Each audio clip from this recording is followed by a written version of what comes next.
मुत्तहिद हो जाओ तो बदल डालो जमाने का निजाम, मुंतशिर हो तो मरो शोर मचाते क्यों हो।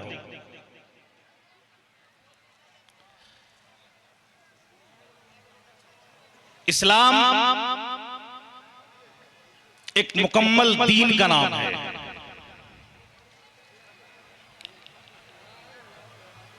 इस वक्त न सिर्फ हिंदुस्तानी मुसलमानों के लिए बल्कि पूरी दुनिया के मुसलमानों के लिए बेशुमार चैलेंजेस हैं।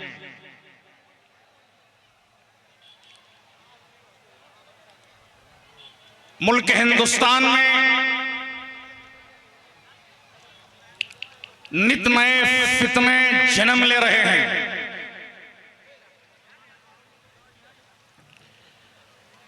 अगर उन फितनों का बरवक्त मुकाबला नहीं किया गया तो हालात इससे भी ज्यादा भयानक होंगे, इससे भी ज्यादा खतरनाक होंगे, जिनका मुशाहिदा हम और आप शब रोज कर रहे हैं।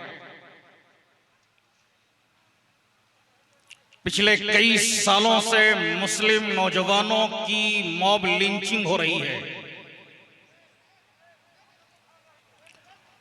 और इस वक्त हिंदुस्तानी मुसलमानों के लिए एक बड़ा डेटा यह है कि फिरका परस्त ताकतें 12 लाख मुस्लिम बच्चियों को इर्तिदाद के चंगुल में फंसाकर न सिर्फ वालिदैन के लिए बल्कि पूरी मिल्लत के लिए एक खतरनाक तस्वीर पेश कर रही है। मुसलमानों,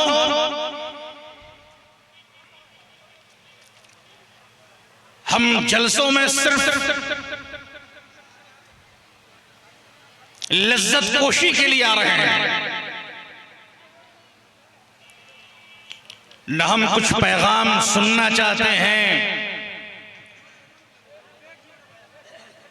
न हम वो तस्वीर पेश करना चाहते हैं जो तस्वीर मुसलमानों की है। मुसलमान एक पुरअमन कौम है। माशाअल्लाह रियासत झारखंड के हरदिल अजीज वजीर आली जनाब मोहतरम हफीजुल हसन साहब की तशरीफ आवरी हो चुकी है। अल्लाह रब्बुल इज्जत इनके अक़बाल को बुलंद फरमाए और इनके जरिए से रियासत और हिंदुस्तान में बड़ा काम ले। आने दीजिए वजीर मौसूफ को, आने दीजिए।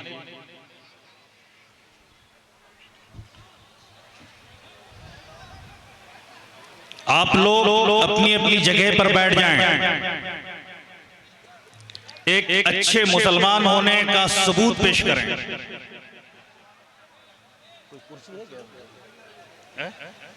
एक कुर्सी ले जी जी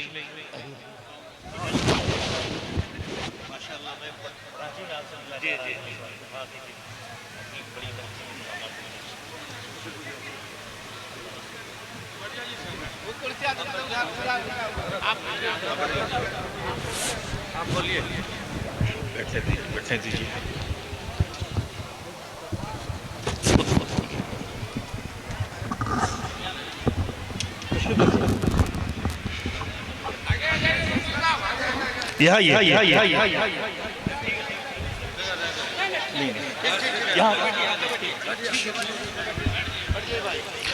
तशरीफ रखें।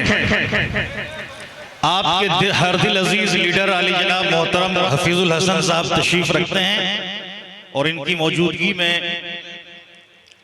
कुछ बातें हमसे समाअत कर लें। 12 लाख मुस्लिम खवातीन, मुस्लिम बच्चों को इर्तिदाद का शिकार बनाया गया है और भारत के मुसलमानों ये सिलसिला दराज होगा। इस्लाम दुश्मन ताकतों की ये पूरी कोशिश है कि मुसलमानों को जलील किया जाए, मुसलमानों को रुसवा किया जाए। लेकिन मैं भारत के मुसलमानों से कहना चाहता हूं, फितने हर रोज जन्म लेते हैं, फितने हर दौर में पैदा हुए हैं और हर दौर में फितनों ने हक को कुचलने की कोशिश की है, बातिल हक को कुचलने की कोशिश करता रहा है, लेकिन बातिल हर दफा नाकाम रहा है। इसलिए कि तारीख कभी मौजों के कदम लेते हैं, खालिद कभी हाथों में कलम लेते हैं और हर दौर में उठते हैं यजीदी फितने, हर दौर में शब्बीर जन्म लेते हैं। झारखंड के गयूर मुसलमानों, इस्लाम एक मुकम्मल दीन का नाम है, कामिल ज़ाब्ता हयात का नाम है, इस्लाम की एक मुकम्मल तस्वीर है। Islam is the only religion that provides with a complete system for the life. इस्लामी कानून एक अटल कानून का नाम है, कुरानी साइन कामिल आयात का नाम है। इंसानी तहकीक और साइंसी नजरियों में तब्दीली होती रहती है।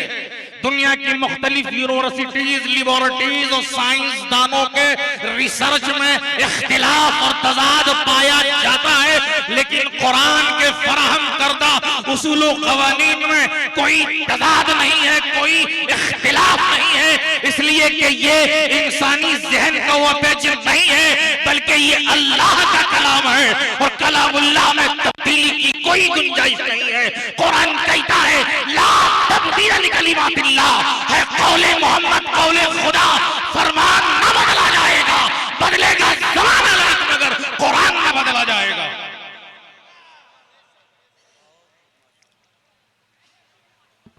जामताड़ा के गयूर मुसलमानों, इस्लाम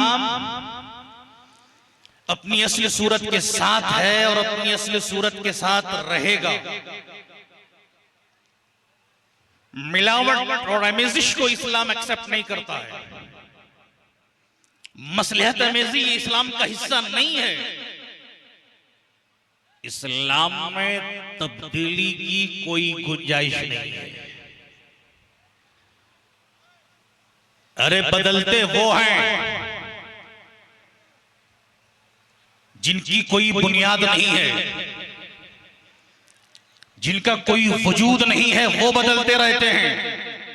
वो इंसानी तारीख के स्टेज पर भटकते रहते हैं। जिसकी कोई बुनियाद नहीं है, उन्होंने तौरात को बदल डाला, ज़बूर को बदल डाला, इंजील को बदल डाला। जिनका कोई वजूद नहीं है वो भटकते रहते हैं, वो बदलते रहते हैं। कहीं ईसाइयत की शक्ल में, कहीं बहाइयत की शक्ल में, कहीं यहूदियत की शक्ल में, कहीं कादियानियत की शक्ल में, कहीं नशरियत की शक्ल में। अरे कुफ्र हजारों शक्लें बदल कर आया है, लेकिन इस्लाम की तस्वीर को, इस्लाम की छवि को बिगाड़ न सका। इसलिए कि तौक़ोदार की सारी मंजिलों को तय करके अजल तुझे लेने खुद हयात आई है। इस्लाम के मिटाने वाले खुद मिट गए, लेकिन इस्लाम बढ़ता गया, फैलता गया और लोगों के दिलों पर छाता गया। इब्लीस के चेलों ने सोचा,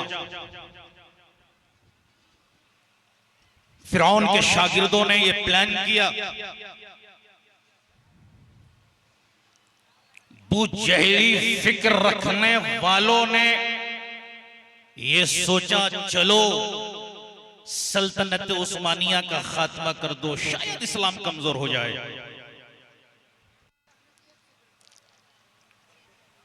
मोहम्मदी अरब को टुकड़े टुकड़े में बांट दो, शायद इस्लाम कमजोर हो जाए। मस्जिद अक्सा को यहूदियों के हवाले कर दो, शायद इस्लाम कमजोर हो जाए। बगदाद की हुर्मत को पामाल कर दो, शायद इस्लाम कमजोर हो जाए। अफगानिस्तान की ईंट से ईंट बजा दो, शायद इस्लाम कमजोर हो जाए। तारीखी मसाजिद को मिसमार कर दो, शायद इस्लाम कमजोर हो जाए। मुसलमानों के मकानों पर बुलडोजर चलवा दो, शायद इस्लाम कमजोर हो जाए। इस्लाम और मुसलमानों का दिल गज़ा को तबाह बर्बाद कर दो, तक इस्लाम कमजोर हो जाए, लेकिन भारत के मुसलमानों, इस्लाम मिट्टी, चूने और गारे की बनी हुई इमारत का नाम नहीं है, बल्कि इस्लाम की बुनियाद में फतेह करबला, जिगर गोशे फातिमा ज़हरा, हजरत इमाम हुसैन ने अपना और अपने 72 जानिसारों का लहू शामिल किया है। इसलिए दुनिया के तमाम खुद साख्ता मज़ाहिब खत्म हो जाएंगे, लेकिन इस्लाम बढ़ता जाएगा, फैलता जाएगा और लोगों के दिलों पर छाता जाएगा। इसलिए कि इस्लाम की फितरत में कुदरत ने लचक दी है, तुम जितना तराशोगे उतना ही हराओगे। झारखंड के मुसलमानों, आज मदरसा कादरिया अनवारुल उलूम का ये सालाना इजलास है और इस मदरसे के असातिज़ा की मेहनत आपकी निगाहों के सामने है। ये बच्चे हाफिज कुरान हैं। अल्लामा इकबाल कहते हैं, खुदा याद आए जिनको देखकर वो नूर के पुतले, नबूवत के ये वारिस हैं, यही है जिल्ले रहमानी, यही है जिनके सोने को फजीलत है इबादत पर, इन्हीं के आने पर नाज करती है मुसलमानी, और इन्हीं की शान को ज़ेबा नबूवत की विरासत है, इन्हीं का काम है दीनी मरासिम की निगाहबानी।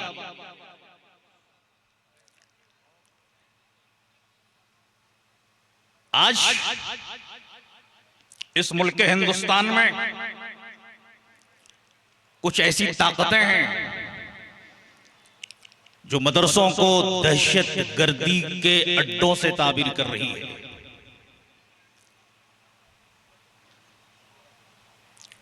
इस मुल्क से मदरसों का खात्मा चाहती है, मदरसे का वजूद उनके लिए खटक रहा है। लेकिन भारत के हिंदुस्तानी मुसलमानों, जब मुल्क के हिंदुस्तान को अंग्रेजों ने अपने नापाक चंगुल में फंसाया था और हर भारतीय सिसक कर तड़प कर अपनी जान कुर्बान कर रहे थे, गुलामी की जंजीरों में हर भारतीय जकड़े हुए थे, भारतीयों को और उनके दिलों को हुर्रियत की चिंगारी की जरूरत थी। अंग्रेजों से आजादी भारत के लोग चाह रहे थे, लेकिन कोई शरारा नजर नहीं आ रहा था, कोई रोशनी नजर नहीं आ रही थी, कोई कुव्वत और कोई ताकत नजर नहीं आ रही थी। तो भारत के मुसलमानों, तारीख को याद करो, इन्हीं मदारिसों मकातिब में पढ़ने वाले इमाम हुर्रियत अल्लामा फजल खैराबादी उठते हैं और अंग्रेजी साम्राज्यत के खिलाफ जिहाद का फतवा सादिर करते हैं। जब हिंदुस्तान को किसी जौहर की जरूरत पड़ी तो इन्हीं मदरसों और मकतबों ने अल्लामा मोहम्मद अली जौहर को दिया है। जब हिंदुस्तान को किसी गौहर की जरूरत पड़ी तो इन्हीं मदारिस और मकातिब ने मौलाना शौकत अली गौहर को दिया है। जब हिंदुस्तान की आजादी की खातिर फांसी के फंदे को चूमने की जरूरत पड़ी तो ऐ भारत के मुसलमानों, इन्हीं मदारिस और मकातिब ने अशफाकुल्लाह खान को दिया है। जब आजादी के मतवालों के दिलों में जज्बे हुर्रियत को बेदार करने की जरूरत पड़ी तो इन्हीं मदारिसों मकातिब ने सैकड़ों साहिरुल बयान खतीबों को दिया है। तब हिंदुस्तान आजाद हुआ है। मदारिस के उलमा ने अपनी कीमती जानें कुर्बान की हैं। मिस्टर टॉमसन लिखता है कि शाहजहांपुर से लेकर दिल्ली के जीटी रोड के किनारे तमाम दरख्तों पर जो लाशें लटक रही थी वो उलमाए किराम की लाशें थी। 65,000 से ज्यादा उलमाए किराम ने हिंदुस्तान की आजादी की खातिर अपनी कीमती जानें दी हैं, तब हिंदुस्तान आजाद हुआ है। और जब आजाद हिंदुस्तान के 50 करोड़ इंसानों की इज्जतो आबरू को बचाने की जरूरत पड़ी तो इन्हीं मदारिस और मकातिब ने वीर अब्दुल हमीद गाजीपुरी को दिया है, ब्रिगेडियर उस्मान को दिया है। और जब आजाद हिंदुस्तान के पार्लियामेंट में हक बोलने की जरूरत पड़ी तो इन्हीं मदारिस और मकातिब ने हक बोलने वाले हक को मेंबर ऑफ पार्लियामेंट अल्लामा मुजफ्फर हुसैन कुछोशवी को दिया है। तो मदारिस की कुर्बानियों को देखना चाहते हो? जब हिंदुस्तान को super power of the world बनाने की जरूरत पड़ी, जब हिंदुस्तान को तरक्की याफ्ता ममालिक के सफों में ला खड़ा करने की जरूरत पड़ी तो इन्हीं मदारिस और मकातिब ने खालिद मिसाइल, बाबा मिसाइल, एपीजे अब्दुल कलाम को दिया है। अरे सारा चमन तो हमारी कुर्बानियों से लालाजार है और आज हम ही को चमन की खुशबुओं से महरूम रखा जा रहा है। हम आह भी करते हैं तो हो जाते हैं बदनाम, कोई कत्ल भी करता है तो चर्चा नहीं होता। झारखंड के मुसलमानों, इन मकातिब मदारिस का कयाम उस किताब इलाही की तफहीमो तालीम के लिए हुआ है जिसकी रोशन किरणों ने जुल्मत और जहालत की अंधियारी को दूर किया है, जिसने इंसानों को फसाद फिल अर्द से बात रखा है, जिसके मुत्तबईन ने पूरी दुनिया से आतंकवाद का खात्मा किया है, जिस किताब ने इस रुए जमीन पर बसने वाले लोगों को ये सरमदी पैगाम दिया, मन कतल नफ्सन बिगैरि नफ्सिन और फसादिन फिल अर्दि फकअन्नमा कतल अन्नास जमीआ व मन अहया फकअन्नमा अहया अन्नास जमीआ। कुरान कहता है जिसने किसी एक इंसान को नाहक कत्ल किया गोया कि उसने पूरे मानवता को कत्ल किया, और जिसने किसी एक इंसान की जान बचाई गोया कि उसने पूरी ह्यूमैनिटी को बचाया है, पूरी इंसानियत को बचाया है। झारखंड के मुसलमानों, आज इसी कुरान पर पाबंदी की बात की जा रही है, आज इसी किताब के औराक जलाए जा रहे हैं। मैं अनवार मदीना कॉन्फ्रेंस के प्लेटफॉर्म से और झारखंड के जिम्मेदार उलमा की मौजूदगी में उन बीमार ज़हनों से कहना चाहता हूं जो कुरान को जला रहे हैं, चाहे वो यूरोप के हों, अमेरिका के हों या भारत के हों।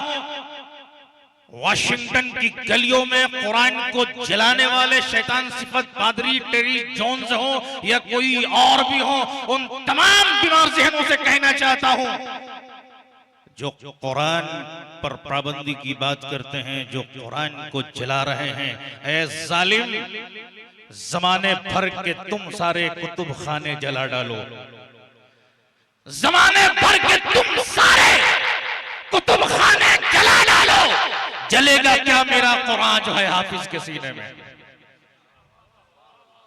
जलेगा क्या मेरा कुरान जो है हाफिज के सीने में?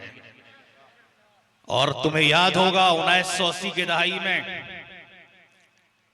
आपकी रियासत से लगे हुए एक रियासत है जिसे वेस्ट बंगाल कहा जाता है।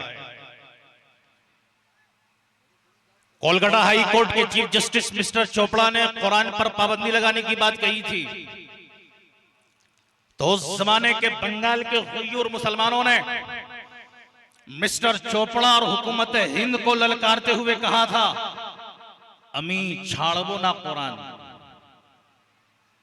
अमी छाड़बो ना कुरान, न छाड़बो हिंदुस्तान, तो तेरे गोली भोए ते अमी बेचबो ना ईमान।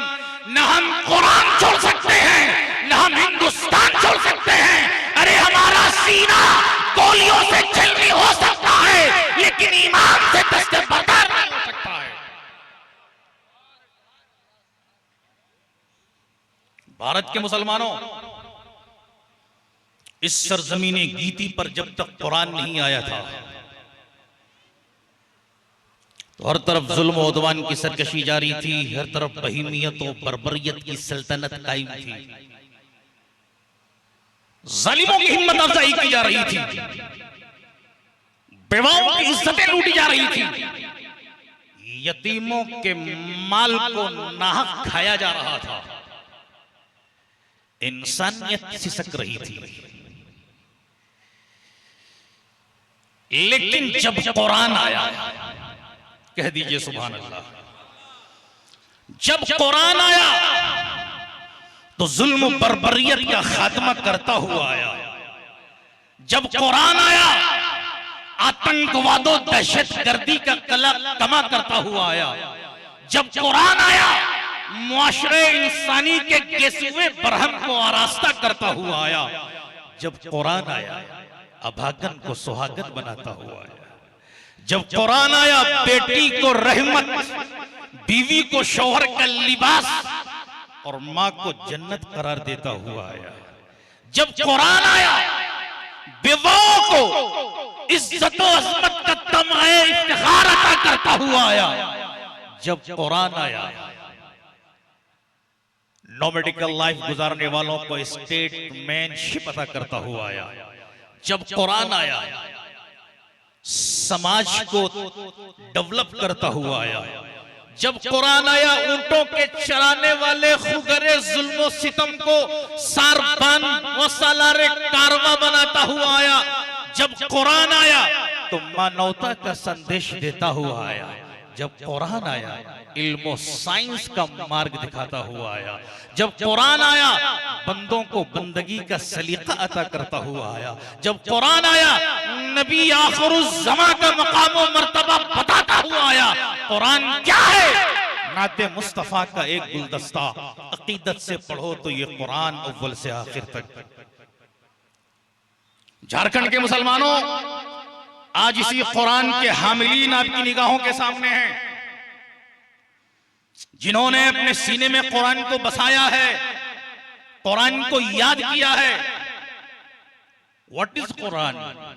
कुरान क्या है जानना चाहते हैं कितने लोग? कुरान जिसके एहसानात कायनात के तमाम मखलूकात पर हैं। कायनात का जर्रा जर्रा कुरान का ममनून व मशकूर है।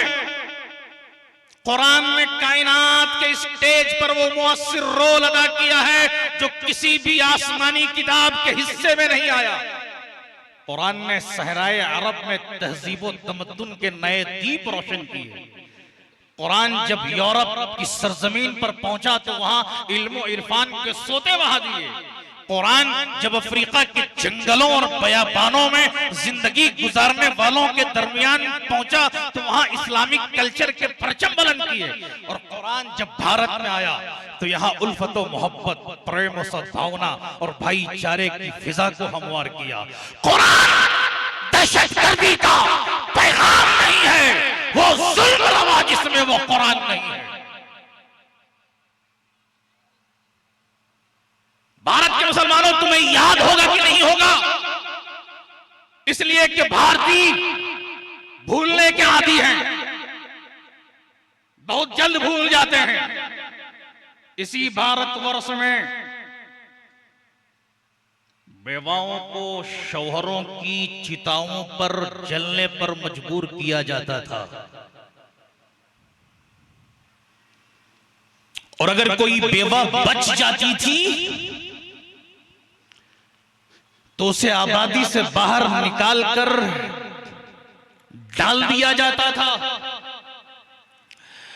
और जब वो बेवा रास्ते में निकलती थी तो लोग रास्ते काट लिया करते थे। लेकिन आज कुरान का एहसान है हिंदुस्तान पर कि आज बेवाओं के जरिए भारत में हुकूमत तश्कील पा रही है। और आज भारत की तमाम अपोजिशन पार्टियां एक बेवा की क़यादत में हुकूमत वक्त से लोहा लेने की तैयारी कर रही हैं।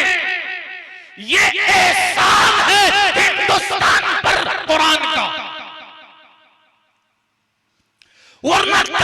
भारतीय माहौल में बेवाओं को मनहूस समझा जाता था, आज एक बेवा को देखने के लिए हजारों नहीं, लाखों नहीं, करोड़ों भीड़ इकट्ठा हो रही है। इसी कुरान ने हिंदुस्तान के गेसुए बरहम को आरास्ता किया है, हिंदुस्तान के उलझे हुए मसाइल का हल पेश किया है। दुनिया जब मजबूर होती है, दुनिया की रियासतें, ममालिक जब परेशान होती हैं, तो हल तलाश करती हैं कुरान से।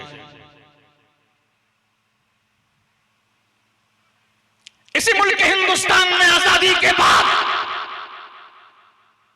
1960 में रियासत गुजरात में शराब पर पाबंदी लगाई गई। मुझे बताइए, शराब पर पाबंदी लगाना यह कुरानी कानून है कि नहीं है? बोलो भाई, बोलो, बोलिए जरा जोर से। और जब 2005 में बिहार की हुकूमत में तब्दीली आई, नई हुकूमत बनी, तो मुख्यमंत्री ने कदम कदम पर शराब के अड्डे खोलवा दिए। उस जमाने में 2005 से लेकर 2015 तक बिहार के हर 1 किलोमीटर के फासले पर बिहार शराब के अड्डे मिलते थे। लेकिन जब शराब ने अपनी तबाहकारियां मचाना शुरू की, जब औरतें बेवा होने लगी, जब बच्चे यतीम होने लगे, जब आबादियों की आबादियां खाली होने लगी, तो उसी चीफ मिनिस्टर ने जो कदम कदम पर शराब के अड्डे खुलवाए थे, 2016 में मुकम्मल तौर पर बिहार में शराब पर पाबंदी लगा दी। मुझे बताइए, ये शराब पर पाबंदी लगाना बिहार में, ये कुरानी कानून का निफाज है कि नहीं है? दुनिया जब परेशान होती है तो हल तलाश करती है कुरान से। क़यामत तक के हल का नाम कुरान है, लेकिन मुसलमान कुरान पढ़ते नहीं। हमारे यहां कुरान उस वक्त निकालते हैं जब किसी का इंतकाल हो जाता है। घरों के ताकों में कुरान को सजा कर रख दिया जाता है, लेकिन जब कोई मरता है तो कुरान निकाला जाता है, गोया के हिंदुस्तानी मुसलमानों ने कुरान को मुर्दा बख्शने वाली किताब समझ रखा है। जबकि कुरान